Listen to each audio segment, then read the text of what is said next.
Chapter number 15 का 15.4 topic है percentage composition by mass. Percentage composition by mass का मतलब ये होता है कि एक फार्मूला आपको दिया गया है, उसमें जितने एलिमेंट हैं उन सारे एलिमेंट की अकेले अकेले की परसेंटेज कैलकुलेट करना।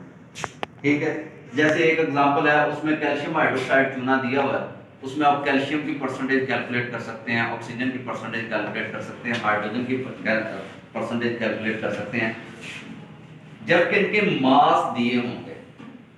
इसमें जो याद करने वाली चीज है वो इसका फार्मूला है। इस टॉपिक में 15.4 में आपने सिर्फ ये फार्मूला याद रखना है, कहां पे यूज होता है ये याद रखना है। क्लियर है? फार्मूला क्या है? किसी भी एलिमेंट की परसेंटेज मालूम करने के लिए हमें उसका मास चाहिए होता है। उस फार्मूले के अंदर वो जो फार्मूला आपको दिया है उसके अंदर उस एलिमेंट का मास कितना है ये हमें चाहिए। ठीक है, जैसे फार्मूला कैल्शियम हाइड्रोक्साइड, मैं परसेंटेज कैल्शियम की कैलकुलेट करना चाहता हूं तो मुझे कैल्शियम का मास चाहिए इस फार्मूले में। ओवर नीचे क्या है? Formula mass. उस सारे फार्मूले का मोलर मास या फार्मूला मास क्या है? उस सारे फार्मूले का जो मास हम एलिमेंट के मास से करते हैं ना, फार्मूला मास कैलकुलेट, वो क्या है? ये दो चीजें चाहिए।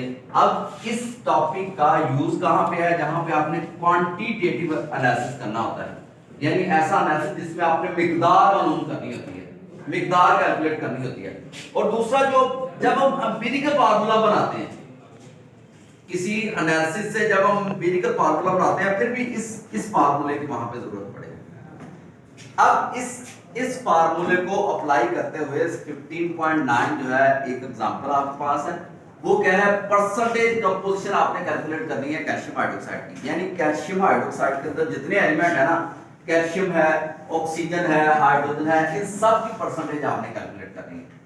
उसके लिए हमें क्या करना पड़ता है? सबसे पहले हमें इसके फार्मूले को ऐसे लिखना है, कैल्शियम 1 है, ऑक्सीजन 2 है, हाइड्रोजन 2 है, हर एक का मास उसके नीचे लिख दो। ये पीरियोडिक टेबल से लेना पड़ता है। कैल्शियम का होता है 40 ग्राम, ऑक्सीजन का 16 होता है, लेकिन 2 है 32 ग्राम हो गया, हाइड्रोजन का 1 होता है 2 है तो 2 ग्राम हो गया। अब हर पहले फार्मूला लिखना है, परसेंटेज ऑफ एलिमेंट का फार्मूला है मास ऑफ एलिमेंट कंपाउंड और formula mass of compound multiplied by 100। अब हमें कैल्शियम की परसेंटेज चाहिए क्योंकि कैल्शियम है इसमें, ऑक्सीजन की चाहिए और हाइड्रोजन की चाहिए। कैल्शियम की परसेंटेज क्या होगी? कैल्शियम का मास वो 40 ग्राम है और टोटल मास 74 ग्राम, जब सबको ऐड किया मल्टीप्लाइड बाय 100, ये आ गई 54.50। इस तरह ऑक्सीजन की परसेंटेज, ऑक्सीजन का मास है 32 ग्राम, टोटल मास है 72 ग्राम, मल्टीप्लाइड बाय 100।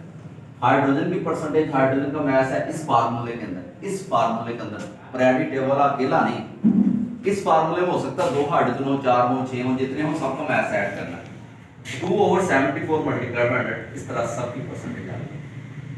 अब इस न्यूमेरिकल में उसने दिया हुआ था फार्मूला, हमने मास खुद ही कैलकुलेट कर दिया क्योंकि पीरियोडिक टेबल में होते हैं, हमने याद किया। अगर फार्मूला नहीं देता, जैसे 15.10 है एग्जांपल, उसमें फार्मूला नहीं दिया उसने कंपाउंड कौन सा है, लेकिन हर चीज का मास दे दिया, ये ज्यादा आसान हो गया। उसने कंपाउंड का मास दिया 8.657, कार्बन है, हाइड्रोजन है और ऑक्सीजन है, सबके अलग-अलग मास दिए उसने, तो ये तो बड़ा आसान काम हो गया। हर एक के मास को ऊपर लिखो, नीचे कंपाउंड का मास लिखो मल्टीप्लाई बाय 100, कार्बन का मास और कंपाउंड का मास मल्टीप्लाई बाय 100, ऑक्सीजन का मास और कंपाउंड का मास ये खुद ही उसने दी है मल्टीप्लाई बाय 100, हाइड्रोजन का मास और कंपाउंड का मास मल्टीप्लाई बाय 100, इस तरह सबकी परसेंटेज हमारे पास आ जाएगी। तो ऐसे हम परसेंटेज कंपोजिशन कैलकुलेट कर सकते हैं कि यानी किसी फार्मूले के अंदर कितने कितने एलिमेंट कितनी कितनी रेशियो से है, कितनी परसेंटेज से है, वो हम कैलकुलेट